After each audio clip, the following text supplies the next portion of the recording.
Erick, how did you hear about Toastmasters for the first time? I actually visited Toastmasters after a recommendation from a friend, but actually found it on the Google. And High Noon? How did you hear about High Noon specifically? High Noon was on Google as well. It was a club that I had visited along with a few other clubs, and out of the 3 or 4 that I visited, I felt like it was the most welcoming and the one that I could really dip my toe into the water a lot quicker than others. Welcoming. What else can you tell us about the atmosphere and the meeting itself? They keep it very light. I like the quirky atmosphere that we have here at High Noon Toastmasters.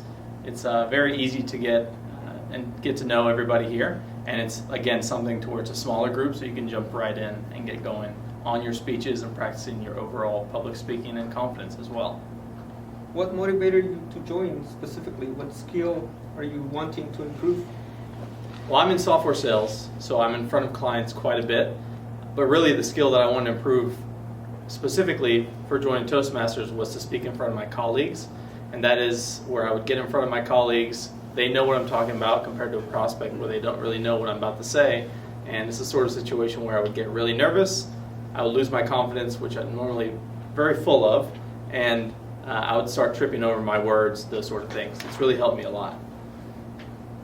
You don't have to name them, but tell us about a person in your life that you want to say, hey, join Toastmasters, you really, really need it. A person in my life that I would want to join Toastmasters. Actually, he recently joined. A friend of mine that I worked with at a previous company recently joined our group, and I feel like he's come a long way in just 2 speeches so far. Anyone else? Someone that you hear about makes you cringe? I don't know if it's anybody that makes me cringe. My wife has some improvement areas she could use in public speaking, but she is actually a pretty good speaker already. But even in being in Toastmasters, I pick up on the little things that she's dropping uhs or ums or so's, where she can really fix that through a practice arena like we have here. What is your ultimate goal? Where do you see yourself as a speaker? Not necessarily doing TED Talks or anything like that, but I really want to be able to give a keynote speech at an industry conference, like an Internet Summit is a conference that I go to here in Raleigh, or even giving a keynote speech at a sales summit one day when I get to the level that I want to be in my career. Okay, Erick, let's summarize your sales pitch for everyone who's listening. Why should they join High Noon Toastmasters of Raleigh specifically?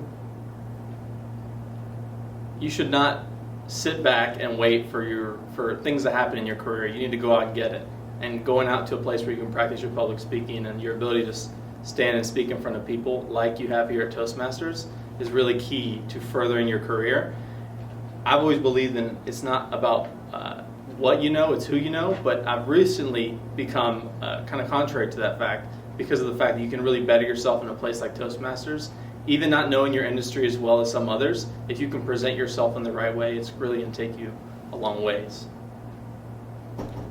Great. Thank you. Thank you.